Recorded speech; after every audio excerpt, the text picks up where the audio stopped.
मैं आपका दोस्त, आपका खादिम, आपका भाई मोहम्मद कमरान जिलानी आपसे मुखातिब हूँ। अल्हम्दुलिल्लाह हमारा सिलसिलेवार क्लासेस का प्रोग्राम रवा दवा है। इंशाअल्लाह रहमान अल्लाह की ज़ात से उम्मीद है कि गुज़िश्ता क्लासेस से आप मुस्तफ़ीद हुए होंगे। तो गुज़िश्ता क्लासेस में जो हमने पढ़ा था वो हुरूफ के एदाद निकालने का जो तरीका था, जो फ़ार्मूला था मेरा अपना ज़ाती, वो मैंने आपकी खिदमत में पेश किया था। तो उसके बारे में थोड़ी रोशनी डालना चाहूँगा और उसमें कुछ थोड़ी सी मज़ीद वजाहत करना चाहूँगा। उसके बाद इंशाअल्लाह रहमान हम जो है इल्मुल एदाद हिस्सा दोम बाकायदा तौर पर शुरू करेंगे। गुज़िश्ता क्लासेस में हमने जो है हुरूफ़ अबजद के एदाद निकालने का जो तरीका आपको बताया था वो अबजद के एतबार से नहीं था बल्कि ईक़ के एतबार से था। तो आपने सबसे पहले उस गर्दान को ज़ुबानी जो है याद कर लेना है। ईक़, बकर, जलश, दमत, हनस, वसख़, ज़अज़, हफ़ज़ और तसज़, ये 9 कलिमात हैं। इन 9 कलिमात को याद कर लें तो इसमें जो हर कलमे का जो पहला हर्फ है तो वो इकाई के ऊपर जो है मबनी है। इसी तरह इस कलमे का, इन कलिमात का जो दूसरा हर्फ है तो वो जो है दहाई के ऊपर मबनी है। इसी तरह इन कलिमात का जो तीसरा हर्फ है तो वो जो है सैकड़ों के ऊपर मबनी है। और इसी तरह इन कलिमात में जो चौथा हर्फ है और वो सिर्फ़ और सिर्फ पहले कलमे का चौथा हर्फ है, बाकी के तमाम के 3-3 हर्फ हैं, तो वो 1000 के ऊपर मबनी है। यानी जैसे कि बकर, जलश, दमत, हनस, वसख़, ज़अज़, हफ़ज़, तसज़, ठीक है जी। इसमें जो पहले वाले हर्फ है, पहले वाले हुरूफ हैं, तो ईक़ में अलिफ़ है, बकर में बा है, जलश में जीम है, दमत में दाल है, हनस में हा है, वसख़ में वाव है, ज़अज़ में ज़ा है, हफ़ज़ में हा है और तसज़ में ता है।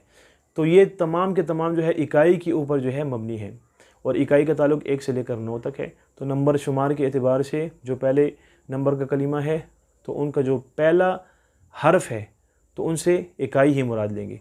दूसरे वाले जो हर्फ आ रहे हैं कलिमात के तो उनसे हम दहाई मुराद लेंगे और दहाई का ताल्लुक़ जो है आपको पता है 10 से लेकर जो है 90 तक है।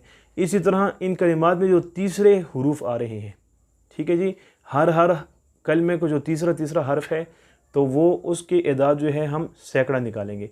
और इसी तरह इन कलिमात में जो चौथा हर्फ है, ठीक है, तो उसका जो है हम 1000 अदद निकालेंगे। इंशाअल्लाह रहमान इस तरतीब से आप एदाद निकालते चले जाएं और इसमें जो है आप प्रैक्टिस करते जाएं, मशक़ करते जाएं।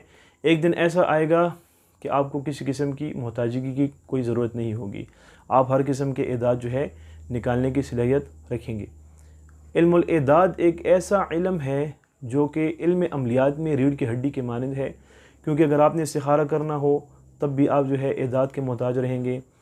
अगर आपने मरीज़ की तशख़ीस करनी हो, ये मालूम करना हो कि इसके साथ क्या मसला है क्या नहीं, तब भी आपको जो है एदाद का जो है सहारा लेना पड़ेगा।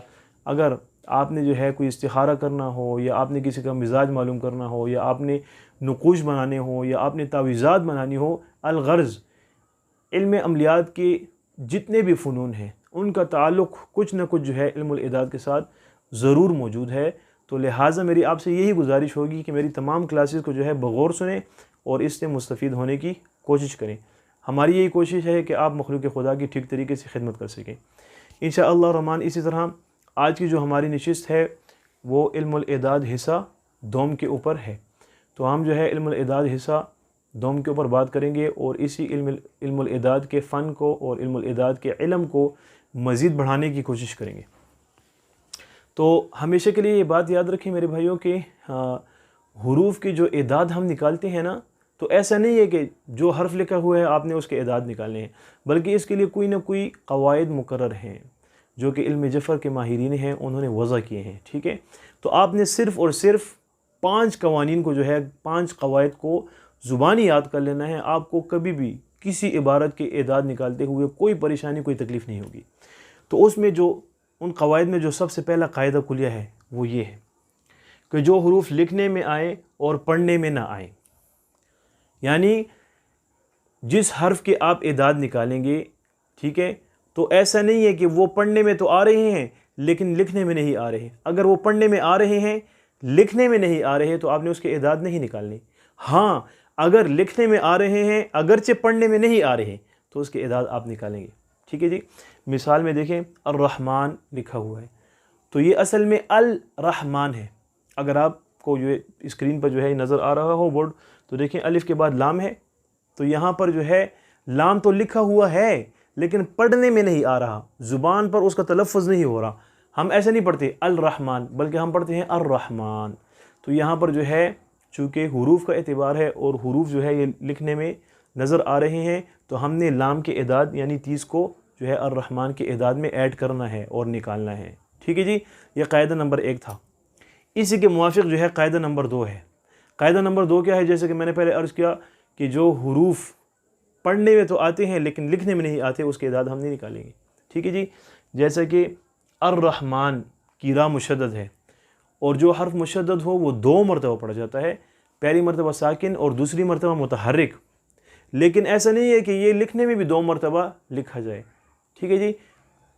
यहाँ पर जो है लिखने में 1 मरतबा आया है तो हमने एक ही रा के एदाद 200 निकालने हैं, 2 रा के एदाद 400 नहीं निकालने। अगरचे ज़ुबान पर 2 रा की तलफ़्फ़ुज़ हो रही है और 2 मरतबा जो है रा पढ़ा जा रहा है, जैसे अर रहमान, ऐसा नहीं है, बल्कि हमने जो है हुरूफ का एतबार करते हुए एक ही रा के एदाद निकालने हैं। ठीक है जी। और इसी कायदा कुल्ले में जो है दूसरी मिसाल, जैसे कि अर्रहमान के मीम के ऊपर अलिफ पढ़ा जाता है अर्रहमान, लेकिन लिखने में नहीं आता। आपको अलिफ नज़र आ रहा है? यकीनन जो है आपको अलिफ नज़र नहीं आ रहा होगा। इस बोर्ड पर आपको जो है बखूबी जो है वजाहत हो रही होगी कि इसमें अलिफ नहीं है। जब अलिफ लिखने में नहीं आ रहा, पढ़ने में आ रहा है, तो लिखने का एतबार है, तो हम जो है लिखने का एतबार करते हुए जो है अलिफ के एदाद नहीं निकालेंगे। तो ये 2 कवायद जो है आपको इंशाअल्लाह बखूबी समझ आ गए होंगे। इंशाअल्लाह मज़ीद आगे बढ़ते हैं। कायदा नंबर 3 जो है वो ता पर मबनी है। हमेशा के लिए ये बात याद रखें, जो कुरान ख्वां हज़रात हैं, कुरान की तिलावत करते हैं, जो हुफ़ाज़ हैं, जो क़ुर्रा हैं, तो उनको पता है कि अरबी लुग़त में ता जो है वो 2 किस्म पर है। एक ता वो है जो कि चौड़ी ता है, जो कि हमारे उर्दू पढ़ने वाले हज़रात जो हैं वो समझ सकते हैं क्योंकि मशहूर ता है। दूसरी ता ऐसी ता है जो कि हा के ऊपर होती है। ये गोल हा जो होता है ना, इसके ऊपर वो ता लिखी होती है।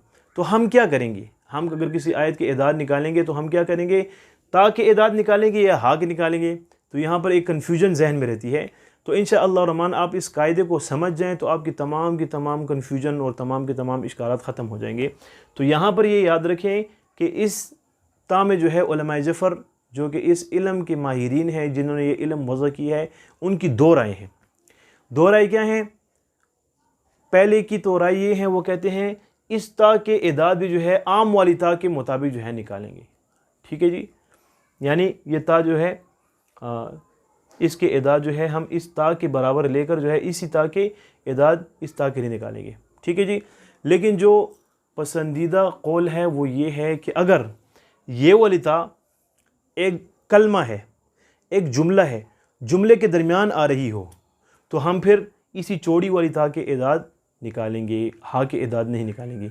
और अगर यही ता जो है कलमा के आखिर में आ रही हो, जुमला के आखिर में आ रही हो, तो हम फिर जो है इस चौड़ी वाली ता के एदाद नहीं निकालेंगे बल्कि हा के एदाद निकालेंगे। ठीक है जी। तो बस ये बात अपने जहन में रख लें और इस वीडियो को बार बार देखें तो इंशाअल्लाह आपको ये बात समझ में आ जाएगी। शुरू में थोड़ा मुश्किल होता है, फिर इंसान जो है पढ़ता रहता है, देखता रहता है, उसके ऊपर प्रैक्टिस करता रहता है, उसको अपने अमल में लाता रहता है, तो इंशाअल्लाह रहमान ये तमाम इश्कारात ख़त्म हो जाते हैं। लेकिन अजमी लोगों के लिए ये बात ज़रा थोड़ी मुश्किल है, जो कि ग्रामर से वाक़फ़ियत नहीं रखते, कि हमें कैसे पता चलेगा कि ये ता कलमे के दरमियान में है, कलमे के आखिर में है। तो यहाँ पर ये एक इश्काल रहता है। तो फिर भी अगर बिलफ़र्ज़ व तक़दीर आपने किसी ऐसी आयत के एदाद निकालने हो या कोई अमल करना हो, तो फिर आप किसी अरबी दान से जो है रब्ता करके उसे ये मालूम कर लें कि आया ये ता जो है कलमे के दरमियान में है या कलमे के आखिर में है, तो आपके लिए मसला इंशाअल्लाह हल हो जाएगा। अच्छा जी। तो ये 3 क़वाइद जो है इंशाअल्लाह अल्लाह की ज़ात से उम्मीद है कि आपको समझ आ गए होंगे। इसी तरह मज़ीद आगे बढ़ते हैं। कायदा नंबर 5। तो कायदा नंबर 5 जो है उसका ताल्लुक़ हमज़ा के साथ है। अभी अरबी लुग़त में ये एक बड़ा मसला है कि हमज़ा एक किस्म पर है नहीं। हमज़ा की जो है 4 शक्लें हैं। एक हमज़ा जो है वो ऐसा हमज़ा है जो कि मुस्तक़िल बिज़ात है, यानी अपनी असली शक्ल में है। तो अपनी अगर असली शक्ल में है तो हमने फिर इस हमज़ा के एदाद वही निकालने हैं जो कि हमज़ा के लिए मुकर्रर है। तो हमज़ा के लिए कौन सा अदद मुकर्रर है? हमज़ा के लिए एक अदद मुकर्रर है, तो हमने एक अदद जो है निकालना है। मिसाल आपको दी गई है, वो हमज़ा जो कि अपनी असली शक्ल में हो, जैसे दिफ़ उन, तो ये फ़ा के ऊपर जो हमज़ा बना हुआ है, तो ये इस मिसाल में आप देख सकते हैं, हमने इसके एक ही अदद निकालेंगे। दूसरा उस किस्म का हमज़ा होता है जो कि अपनी असली शक्ल में नहीं होता, बल्कि वो वाव के ऊपर लिखा होता है, यानी वो वाव की कुर्सी पर होता है। तो उस सूरत में हम क्या करेंगे कि हम वाव के एदाद निकालेंगे, हमज़ा के एदाद नहीं निकालेंगे। मिसाल आपको दी गई है यकलउकुम, तो यहाँ पर यकलउकुम कलमा में जो वाव है, तो वाव के ऊपर हमज़ा है, तो चाहिए तो ये था कि हमज़ा के एदाद निकालते, बल्कि यहाँ पर मसला ये है कि ये हमज़ा जो है वाव की कुर्सी पर है, तो हमने फिर हमज़ा के एदाद नहीं निकालने बल्कि वाव के एदाद निकालने हैं। इसी तरह तीसरे किस्म का हमज़ा वो होता है जो कि या की कुर्सी पर होता है, जो कि या के ऊपर लिखा होता है। मिसाल आपको कुरिआ दी गई है, तो यहाँ पर हमने फिर हमज़ा के एदाद नहीं निकालने बल्कि या के एदाद निकालने हैं, और या के एदाद 10 हैं तो हमने 10 के एदाद निकालने हैं। ठीक है जी। इसी तरह चौथे किस्म का जो हमज़ा है वो ऐसा हमज़ा है जो कि अलिफ़ के ऊपर लिखा होता है, तो यहाँ पर तो कोई मसले की बात है नहीं। इल्मुल एदाद में दो कलिमात ऐसे हैं जिनके अदद एक ही बनते हैं, एक हमज़ा और एक या, तो यहाँ पर भी जो है हम एक अदद मुराद लेकर जो है एक अदद निकालेंगे। ठीक है जी। आपको ये बात मालूम होना चाहिए कि हुरूफ़ तहज्जी जो हैं वो 29 हैं, लेकिन हम जो एदाद निकालते हैं जिन हुरूफ़ के वो 28 बनते हैं, 28 हुरूफ़ के एदाद जब हम निकाल लेते हैं तो ये 29वां हर्फ कहाँ रह जाता है। हर किसी के ज़हन में बात आती होगी, तो इसमें कोई परेशानी की बात नहीं है। यहाँ पर यह मसला है कि यहाँ पर हमज़ा और अलिफ़ का एक ही अदद बनता है, तो वहाँ पर जो है हमज़ा को नहीं लिखा जाता, बल्कि अगर आप अबजद पढ़ते हैं तो अबजद में जो अलिफ़ आता है वही मुराद लिया जाता है, बाकी हमज़ा मुराद नहीं लिया जाता। ठीक है जी। इसी तरह पांचवा और आखिरी कायदा कुलिया हुरूफ़ के एदाद निकालने का ये है कि जो अजमी हुरूफ़ होते हैं, जैसे कि हमारी अजमी हुरूफ़ तहज्जी है अलिफ़ से लेकर या तक, उसमें बाज़ हुरूफ़ ऐसे हैं जो कि अरबी में या कुरान में हमें नज़र नहीं आते, जैसे कि पे, जैसे कि टे, जैसे कि डे, जैसे कि गाफ। तो फिर हम क्या करेंगे, हम किसी ऐसे शख्स के नाम के एदाद निकाल कर उसकी तशख़ीस करना चाह रहे हैं कि वो अजमी हुरूफ़ के ऊपर मुश्तमिल है उसका नाम, तो फिर हम क्या करेंगे, तो उसमें कोई घबराने की बात नहीं है, बल्कि इस कायदे कुलिया को आप समझ जाएँ तो इंशाअल्लाह रहमान आपकी परेशानी ख़त्म हो जाएगी। तो उसमें क्या है कि आपने ऐसा करना है कि अजमी हुरूफ़ जो है, तो अरबी हुरूफ़ के मुशाबे जो होते हैं ना, तो जो अरबी हुरूफ़ अजमी हुरूफ़ के मुशाबे होते हैं, तो हमने फिर उस अजमी हर्फ़ के लिए वही अरबी हर्फ़ मुराद लेना होगा। जैसे पे है तो उसके मुशाबे बे है, तो हमने पे की बजाय बे के एदाद निकालने होंगे। जैसा कि टे है तो टे के मुशाबे जो है अरबी में ते है, तो हमने ते के एदाद निकालने होंगे। जैसा कि गाफ है, ये अजमी हर्फ़ है, तो इसके मुशाबे अरबी हर्फ जो है काफ़ है, तो हमने काफ़ के एदाद निकालने होंगे। इसी तरह डाल है, तो डाल के मुशाबे अरबी में जो है दाल है, तो हमने दाल के एदाद निकालने होंगे। तो मेरे भाइयों, आज का सबक तमाम हुआ, तो इसी दुआ के साथ मैं आपको ये नसीहत करूँगा कि आप जो है मेहनत करें, कोशिश करें, एदाद को निकालते चले जाएँ, प्रैक्टिस करते रहें, आयतों के एदाद निकालें, अल्लाह जल्ल जलालहू के नामों के एदाद निकालें, अपने नामों के एदाद निकालें। जहाँ पर भी आपको कोई परेशानी हो या दिक्कत हो या कोई रुकावट हो, तो आप कमेंट बॉक्स में मुझे कमेंट कर सकते हैं, सवाल पूछ सकते हैं। इंशाअल्लाह आपका ये भाई खादिम अपनी पूरी कोशिश करके आपको जवाब देने की कोशिश करेगा। इंशाअल्लाह रहमान मिलते हैं एक नई वीडियो के साथ, एक नए लेक्चर के साथ और एक नई दिलचस्प वीडियो के साथ। तब तक के लिए मुझे अपने खादिम मोहम्मद कमरान जिलानी को इजाज़त दीजिए और मेरे चैनल को सब्सक्राइब करना न भूलिए। वस्सलाम।